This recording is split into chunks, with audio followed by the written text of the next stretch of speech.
హల్లెలూయా. అందరూ చేతులు పైకెత్తి దేవుని నామాన్ని కనపడతాం. హల్లెలూయా, హల్లెలూయా.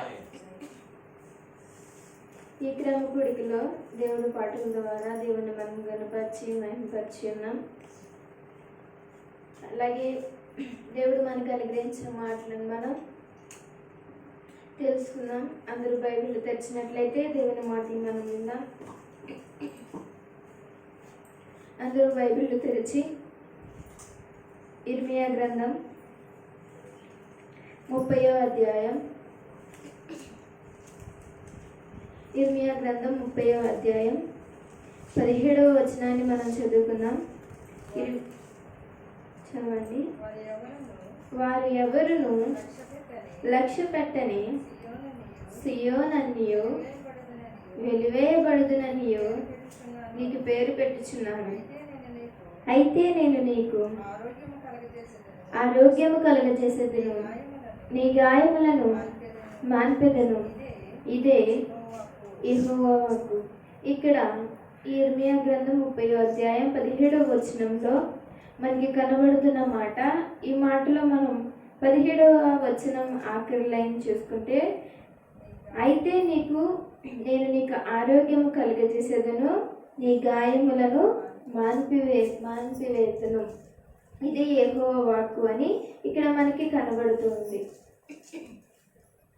ఈరోజు దేవుడు మనతో మాట్లాడిన మాటలు ఏంటి అంటే, దేవుడు ఏ గాయముల నుండి మనల్ని మాన్పివేయనగా అంటే మనకి కలుగుతున్న గాయములు అవి ఎవరి వల్లనైనా కావచ్చు, దేని వల్లనైనా కావచ్చు.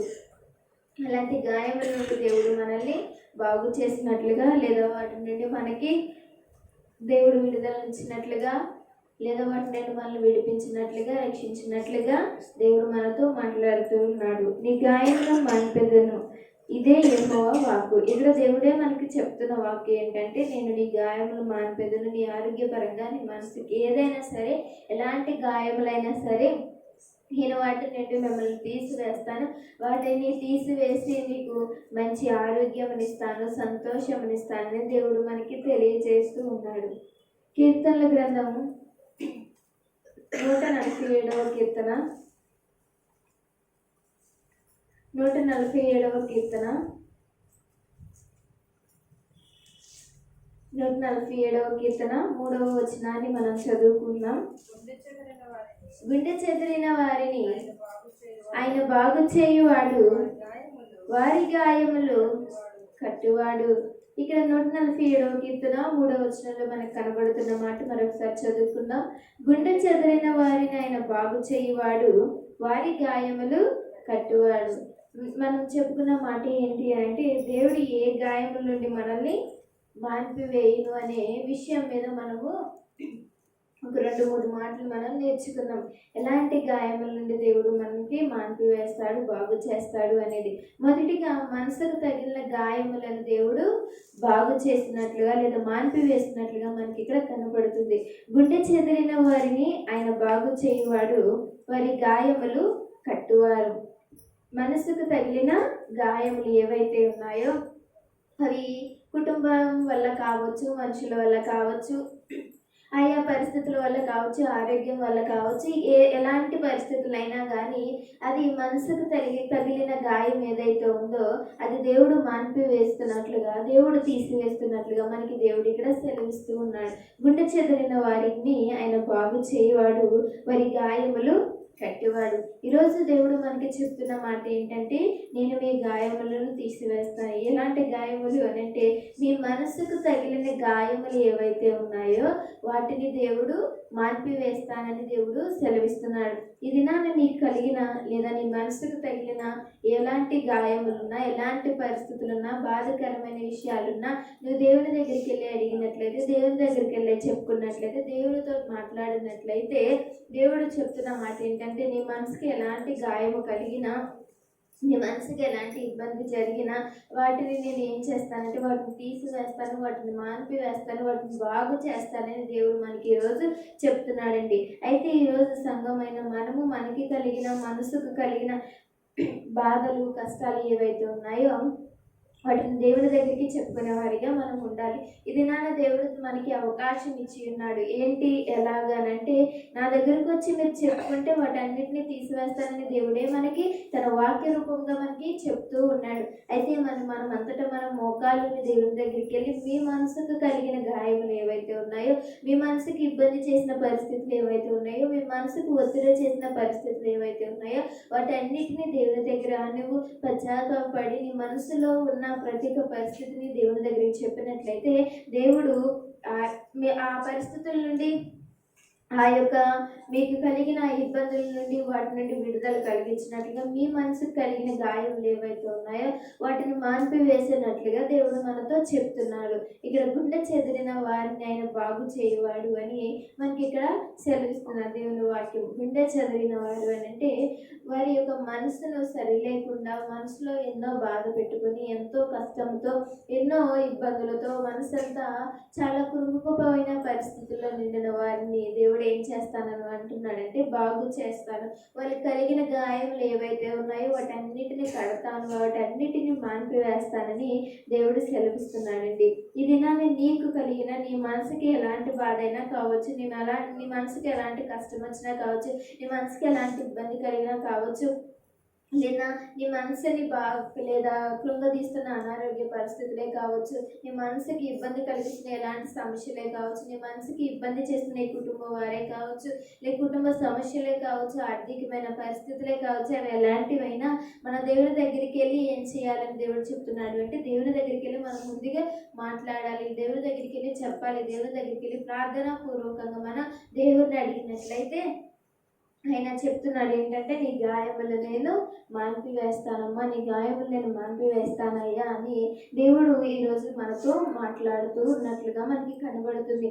ఇది నాన్న నీకు కలిగిన బాధ కష్టం ఏదైనా సరే ముందుగా మనం ఎవరి దగ్గరికి వెళ్ళి చెప్పాలి అంటే మనసుకు కలిగింది మనసుకి నెమ్మది వస్తుందని, లేదా ఎవరితోనైనా మాట్లాడితే ఇష్టమైన వారితో మాట్లాడితే నెమ్మది కలుగుతుంది, మనసుకి ఉన్న పరిస్థితులు తగ్గుతాయని మనం ఆలోచించుకుంటే అంతకంటే ముందు మనం ఎవరి దగ్గరికి వెళ్ళాలి అంటే దేవుని దగ్గరికి వెళ్ళి నీ మనసుకి ఏదైతే ఇబ్బంది కలుగుతుందో, నీ మనసుకి ఏదైతే ఇబ్బంది పరుస్తుందో, నీ మనసుకి కలిగిన గాయం ఏదైతే ఉందో దాన్ని కట్టివేయి ప్రభా, దాన్ని మాన్పివేయని నువ్వు ముందుగా దేవుని దగ్గరికి వెళ్ళి చెప్పుకుంటే దాన్ని దేవుడు వెంటనే తీరుస్తాడని, దేవుడు వెంటనే వాటి నుండి నిన్ను విముక్తినిస్తాడని, దాని నుండి దేవుడు మాన్పివేస్తాడని దేవుని వాక్యం మనకి ఇక్కడ సెలవిస్తుందండి.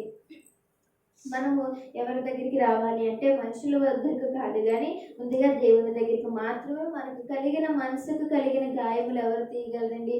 ఎవరు తీయగలరు? మనుషులతో చెప్పుకున్నంత మాత్రాన మనకి ఆ మనసుకు కలిగిన గాయం పోతుందా అంటే పోదు. అది ఎవరు తీయలేనిది, ఎవరికి చెప్పుకున్నా తగ్గలేని పరిస్థితి.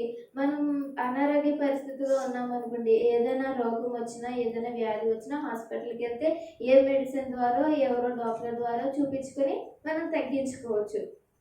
కానీ మనసుకు కలిగిన గాయముగా, మనసుకు కలిగిన ఇబ్బంది, మనసుకు కలిగిన ఒత్తిడి ఏదైనా ఉంది, అది ఏదైనా కానీ అది ఏ మనుషుల దగ్గరికి వెళ్ళినా, ఏ డాక్టర్ దగ్గరికి వెళ్ళినా, ఎవరితో కూర్చున్నా, ఎవరితో మాట్లాడినా, ఎవరితో చెప్పుకున్నా అది తీరనిది, తగ్గనిది. కానీ ఇక్కడ దేవుడు చెప్తున్నాడు, ఎవరితో చెప్పుకున్నది నీకు తగ్గదు, నీకు దాని నుండి విడుదల కలగదు అని నీకు తెలుసు. అయితే మన దేవుడని యెహోవాతో, మన దేవుడని యేసైతే చెప్పుకుంటే అది తగ్గుతుందని దేవుడు మనకి చెప్తున్నాడు. మీరు అవి నాకు చెప్పుకుంటే కనుక ఆ యొక్క గాయం, నీ మనసుకు కలిగిన గాయములు ఏవైతే ఉన్నాయో వాటిని నేను కడతాను, వాటిని నేను ముడతాను, వాటిని మాన్పివేస్తాను అని చెప్పి దేవుడు చెప్తున్నాడండి. ఇది నాన్న మీ మనసుకి ఎలాంటి గాయం కలిగినా మొదటిగా మనం ఎవరి దగ్గరికి వెళ్ళాలి అంటే దేవుని దగ్గరికి మాత్రమే మనం వెళ్ళి అడగాలి. దేవుని దగ్గర మాత్రమే కూర్చుంటేనే మనకి మీ మనసుకు నెమ్మది అనేది వస్తుంది. మీ మనసునకు కలిగిన గాయం ఏదైతే ఉందో దానికి మాన్పివేయడానికి దేవుడు ఒక్కడే దానికి తీయగలిగిన వాడు, సరిచేయగలవాడు, దేవుడికి ఒక్కడికే సాధ్యం కలిగినది కనుక మనం ఎవరి దగ్గరికి వెళ్ళాలంటే దేవుని దగ్గరికి మాత్రమే వెళ్ళాలి. రెండవదిగా యోబు గ్రంథము 5వ అధ్యాయం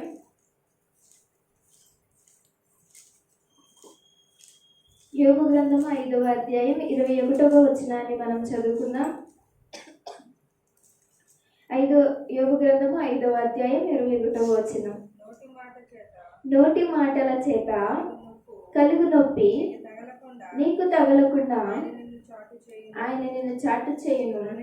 ప్రళయము వచ్చినను నీవు దానికి భయపడవు. ఇక్కడ యోబు గ్రంథంలో ఇక్కడ యోబు గారు మనకి చెప్తున్న మాట ఏంటి అనంటే, రెండవదిగా మాటల వలన తగిలే గాయములు ఏవైతే ఉన్నాయో వాటిని కూడా దేవుడు మాన్పివేస్తాడని మనకి దేవుడు చెప్తున్నాడండి. ఈ యొక్క లేఖనంలో మనం చూసుకున్నట్లయితే నోటి మాటల చేత కలుగు నొప్పి నీకు తగలకుండా ఆయన నిన్ను చాటు చేయను.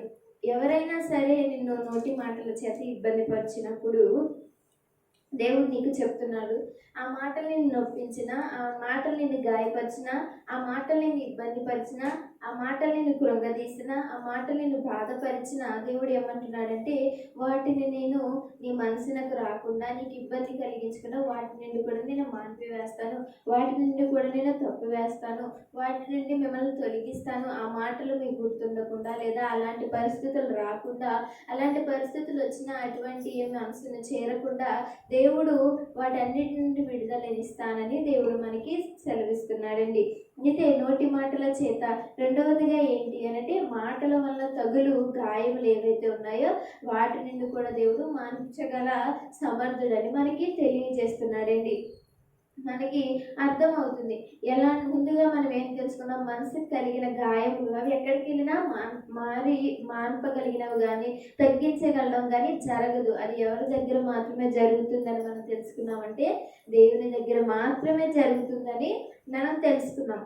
అయితే రెండవదిగా మనం మాటల వలన కలిగే గాయములు, మాటల వలన తగిలే గాయములు ఏవైనా ఉన్నా అవి కూడా దేవుడు బాగు చేస్తాడు, వాటి నుండి కూడా దేవుడు మాన్పివేస్తాడని దేవుడు మనకి సెలవిస్తున్నాడు. నీ పొరుగు వారు, కుటుంబం వారు, నీ యొక్క బంధువులు, చుట్టాలు, స్నేహితులు ఎవరైనా సరే నేను మాటలతో గాయపరిచినా, మాటలతో కించపరిచినా లేదా మాటలతో నేను ఏమైనా అవమానపరిచినా కానీ అవి నీ మనసుకు ఇబ్బంది కలిగినా, అవి నీకు ఇబ్బంది కలిగించిన, ఆ పరిస్థితులు నిన్ను బాధపరిచిన అవన్నిటి నుండి కూడా దేవుడు మాన్పివేస్తానని దేవుని సెలవిస్తున్నాడు. ఇవన్నీ కూడా మనం ఎవరి దగ్గరికి వచ్చి చెప్పుకోవాలి అంటే దేవుని దగ్గరికి మాత్రమే చెప్పుకోవాలి. వారు ఏదో అన్నారు కదా, వారి మాటలతో గాయపరిచారు, మాటలు మీకు నచ్చలేదు, ఆ మాటలు నిన్ను ఇబ్బంది పరిచాయి, ఆ మాటలు నిన్ను కష్టపెట్టాయి అంటే తిరిగి నువ్వు మళ్ళీ వారికి తిరిగి మాట్లాడడం కాదు, కానీ దేవుని దగ్గరికి వచ్చి మాత్రమే మనం దేవుని దగ్గరికి మాత్రమే ఆ మాటలు తీసుకొచ్చి, తండ్రి నన్ను ఇలా అంటున్నారు, ఇలాగుంది నా పరిస్థితి అని చెప్పి వారిని ఎందుకు అంటున్నారో, నేనేం చేశానో, నా తప్పేమన్నా క్షమించు, వారిని క్షమించు అని చెప్పి మన దేవుని దగ్గరికి వచ్చి ఆ మాటల వల్ల నీకు కలిగిన బాధను దేవుని దగ్గర చెప్పుకుంటే ఆయన మాన్పివేస్తారు. వాళ్ళు అన్నారు కదా మనం కూడా అని తిరిగి అని దేవుని దగ్గరికి వస్తే దేవుడు ఎవరిని చూస్తారండి? మీ ఇద్దరిని చూస్తారు. ఆవిడ అంది నువ్వు అన్నావు, లేదా ఆయన అన్నారు నువ్వు అన్నావు. ఇప్పుడు ఎవరికి న్యాయం అనేది దేవుడు తీరుస్తాడు అని అంటే, ఇద్దరు ఇప్పుడు మాట అనుకున్నారు, ఇద్దరు నొప్పించుకున్నారు, ఇద్దరికిద్దరు మాటల వల్ల గాయపరుచుకున్నారు. కనుక అలా కాకుండా ఎవరైనా నువ్వేమనకుండా, నువ్వేం చేయకుండా నిన్ను ఇబ్బంది చేస్తున్న వారి మాటల చేత లేదా వారి యొక్క ప్రవర్తన చేత ఇబ్బంది చేస్తున్న వారు ఎవరైనా ఉన్నా, నువ్వు ఏమీ మాట్లాడకుండా కేవలం దేవుని దగ్గరికి మాత్రమే వచ్చి, అయ్యా ఈరోజు నా పరిస్థితి ఇలా ఉంది, నన్ను ఇలా అంటున్నారు, నేనేమి చేయలేదు, నాకేమీ తెలియదు అని నువ్వు దేవుని దగ్గరికి వచ్చి అడిగితే అప్పుడు దేవుడు నీ ప్రార్థనకి సహాయం చేస్తాడు, ప్రతిఫలం ఇస్తాడు, ఉత్తరం ఇస్తాడండి. ఇక్కడ యోబు గారు చెప్తున్నమాట, ఆయనకి కలిగినవి, ఆయన ఇబ్బంది చేసిన నోటి మాటలు ఎన్నో, అతనికి కలిగిన గాయము మనకి తెలియంది కాదు. అన్నీ పోగొట్టుకున్నాడు, పిల్లలని, భార్యని, ఆస్తులు, అంతస్తులు అన్నిటినీ పోగొట్టుకున్నా దేవుని మాత్రం విడిచిపెట్టలేదు. ఆ దేవుని విడిచిపెట్టలేదు అని చెప్పి ఎంతోమంది ఎన్నో మాటలు మాట్లాడారు. అన్నీ పోగొట్టుకున్నాడని చెప్పి ఎన్నో మాటలు, ఎన్నో అవమానకరమైన మాటలు అతడు పడ్డాడు.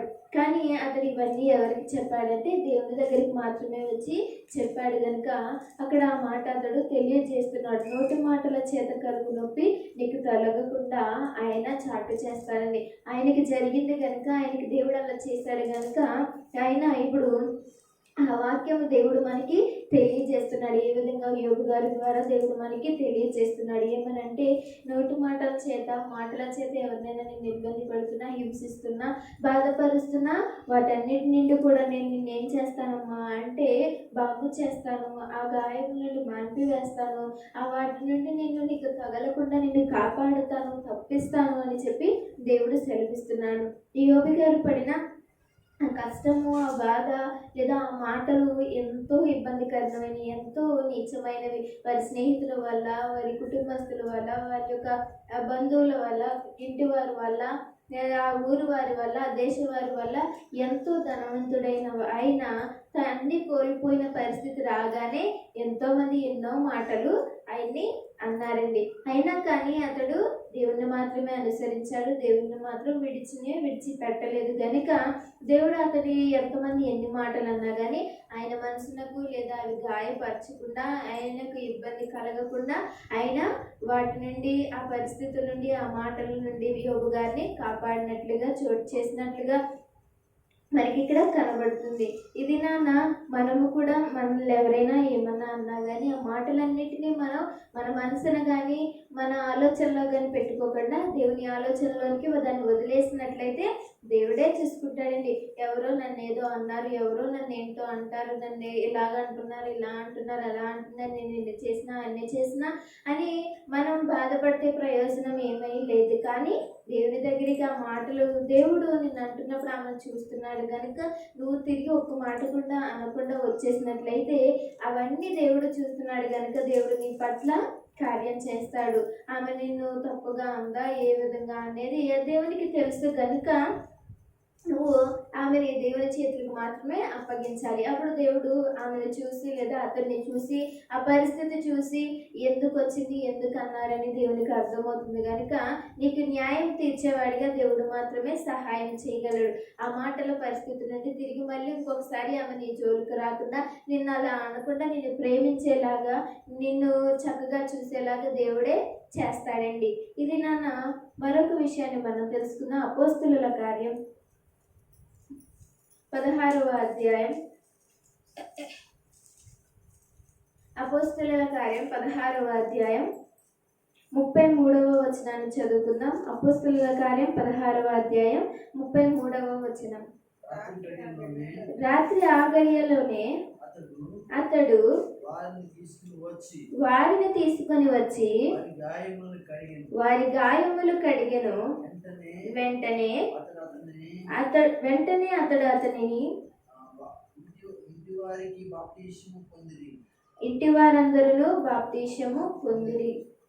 ఇక్కడ మనకి కనబడుతున్న లేఖనంలో ఇక్కడ మనకి ఎవరు కనబడతారు అంటే పై వచనంలో పౌలు, శీల అనే ఇద్దరు దేవుని బిడ్డలు, అలాగే చెరసాల అధిపతి అనే ముగ్గురు ఇక్కడ వ్యక్తులు మనకి కనబడుతూ ఉంటారు. ఈ లేఖనంలో మనకి 33వ వచనంలో మనకి కనబడుతున్నది ఏంటంటే రాత్రి ఆ గడియలోనే అతడు వారిని తీసుకొని వచ్చి వారి గాయములు కడిగెను. వెంటనే అతడును అతని ఇంటి వారును బాప్తీసము పొందిరి. మూడవదిగా దేవుడు ఏ గాయముల నుండి మనల్ని మాన్పివేస్తాడు అంటే మనుషుల వలన తగిలే గాయములు ఏవైతే ఉన్నాయో వాటి నుండి కూడా దేవుడు మనల్ని బాగు చేసినట్లుగా, వాటి నుండి కూడా మనల్ని తప్పించేవాడిగా, వాటి నుండి కూడా దేవుడు మనల్ని రక్షించేవాడిగా, వాటి నుండి కూడా మనల్ని వినిపించేవాడిగా, మాన్పివేసేవాడిగా మనకి కనబడుతూ ఉంది. ఏంటి అంటే ఇక్కడ పౌలు, శీల అనేవారు దేవుని సువార్త చేస్తూ ఉన్నారు. చేస్తూ ఉండగా ఆ పట్టణంలో ఉన్న వాళ్ళు ఏం చేస్తారంటే వీళ్ళు ఇక్కడకి వచ్చి అందరినీ మార్చి ఇక్కడ గలిబిలి చేస్తున్నారని చెప్పి అక్కడ రోమీలతో చెప్పి ఇలా దేవుడిని అంగీకరించమంటున్నారు, ఎవరినో దేవుడిని తీసుకొచ్చారు అని చెప్పి వారిని ఇబ్బంది పరుస్తున్న పరిస్థితులు అనమాట. ఆ పౌలు, శీల గారు సువార్త ప్రకటిస్తుండగా ప్రకటించకుండా వారిని ఇబ్బంది చేస్తూ ఉండి వారిని అక్కడ అధిపతి దగ్గరికి తీసుకెళ్ళి వారిని బంధించి వారి యొక్క బట్టలను చింపేసి లాగేసి కొట్టినట్లుగా మనకి కింద వచనాల్లో మనకి కనబడుతూ ఉంటుంది. అయితే వీరిని కొట్టేసి తీసుకెళ్ళాక వారిని ఏం చేస్తారంటే చెరసాలలో వేసి బంధిస్తూ ఉంటారు. ఆ చెరసాలలో పౌలు, శీలతో పాటు చాలా మంది బందీలు అయితే ఉంటారన్నమాట.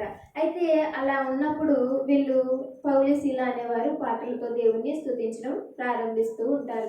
అక్కడ దేవుని స్తుతించకుండా సరసాల్లో ఉన్నామని బాధపడకుండా కూడా వారు ఇంకా దేవుణ్ణి స్తుతిస్తూనే, దేవుని గణపరుస్తూ, దేవుని ఆరాధిస్తూ, దేవుని సువార్త ఎలా అయినా వెళ్ళాలి అని పాటలతో దేవుణ్ణి వెళ్ళి ప్రార్థిస్తూ వారు చేస్తూ ఉండగా అక్కడ ఏమవుతుందంటే సడన్గా ఒక భూకంపం అనేది రావటం మనకి కనబడుతూ ఉంటుంది లేఖనంలో. అది రాగానే అక్కడ ఉన్న బందీ వాళ్ళు ఎవరైతే ఉన్నారో చెరసాల్లో ఉన్న ప్రతి ఖైదీకి వీళ్ళిద్దరికీ కూడా వాళ్ళకి వేసిన వేడిలు ఏవైతే ఉన్నాయో సంఖ్యలు ఏవైతే తెగిపోయి ఆ యొక్క డోర్స్ ఉంటాయి కదండి, జైలుకు ఉండే డోర్స్, చెరసాలకున్న ఆ తలుపులన్నింటినీ కూడా ఓపెన్ అయిపోతాయి అన్నమాట ఆ భూకంపం వల్ల. అప్పుడు వీరందరూ బయటకు వచ్చేస్తారు. బయటికి రాగానే ఇక్కడ అక్కడున్న అధిపతి అది చూసి, అది తెలుస్తుంది కదండి ఇలా జరిగింది ఏంటి శబ్దం అని. రాగానే అక్కడ అందులో ఒక్కరు కూడా ఉండరనమాట.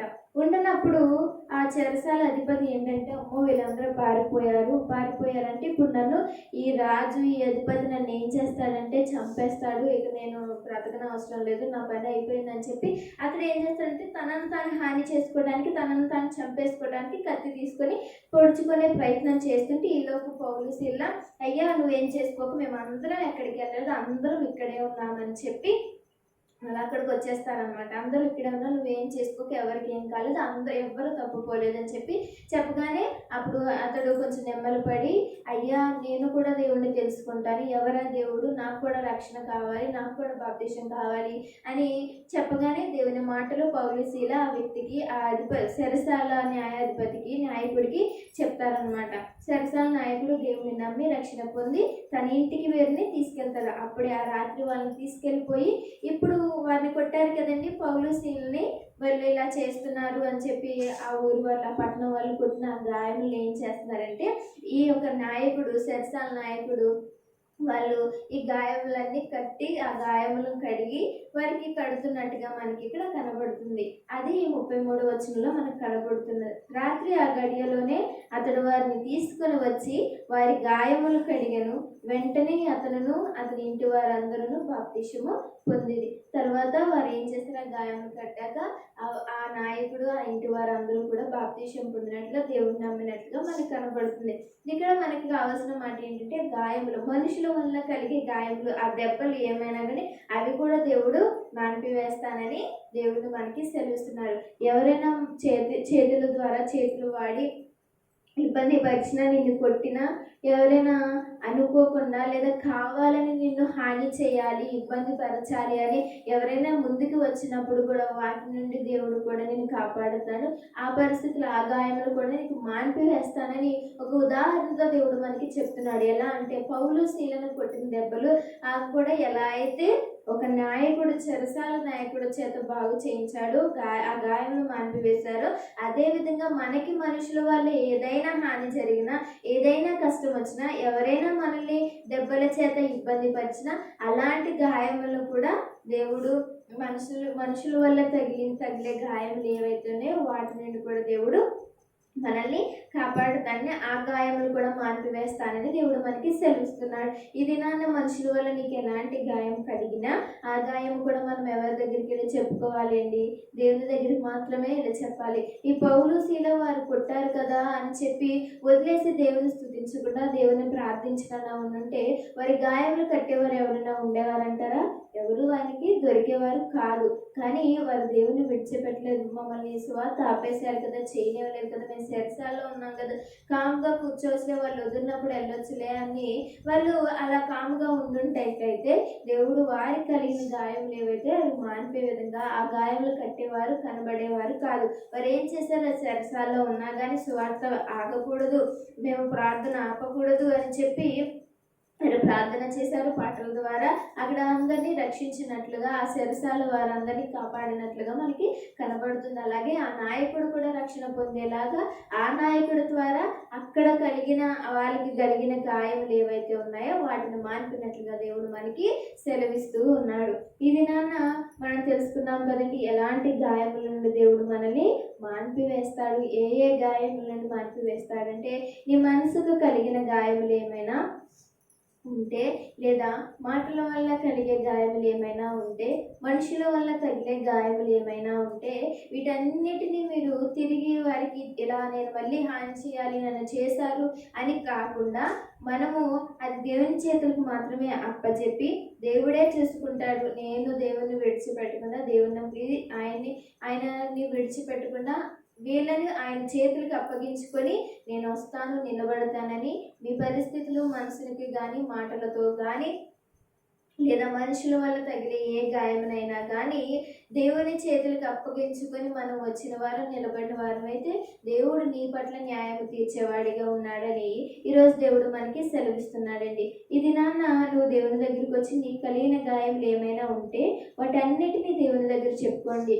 ఎవరైనా మిమ్మల్ని మనసు ద్వారా మాటల ద్వారా ఇంకా ఏమైనా మనుషులు ఇబ్బంది చేసినా కానీ వాటన్నిటినీ కూడా ఇలా నాకు ఫలానా పరిస్థితి నాకు ఇలా ఎదురైంది, ఫలానా వారు నన్ను మాటలతో అన్నారు, నేనేమీ అనలేదు, వారికి క్షమించు, నా మీద ప్రేమ కలిగించు, నా తప్పు లేదు కదా, నేనేమీ వారికి హాని చేయాలనుకోవట్లేదు కదా, వారి మంచి నేను కోరుతున్నాను కదని దేవుని దగ్గరికి చెల్లి చెప్పండి. మీ మనసుకు దేవుడు చూసినట్లయితే, మీరు చెప్పినది దేవునికి నచ్చినట్లయితే కంపల్సరీ ఆయన ఏం చేస్తాడంటే నా బిడ్డలు నిజంగానే వారికి ఏ హాని చేయలేదు, వారికి న్యాయం తీర్చాలని దేవుడు విపక్షాన ఉండి వారికి మీ మీద ప్రేమ కలిగే వారిగా దేవుడు చేస్తాడండి. ఇది నాన్న దేవుడు ఏ గాయంలో మాన్పివేస్తాడనేది మనం తెలుసుకున్నాము కనుక అట్టి రీతిగా దేవుడు మనల్ని ఉంచులాగానే ఈ యొక్క మాటలు మన ఎన్నికల్లో దేవుడు దీవించి ఆశీర్వదించును గాక. ఆమేన్.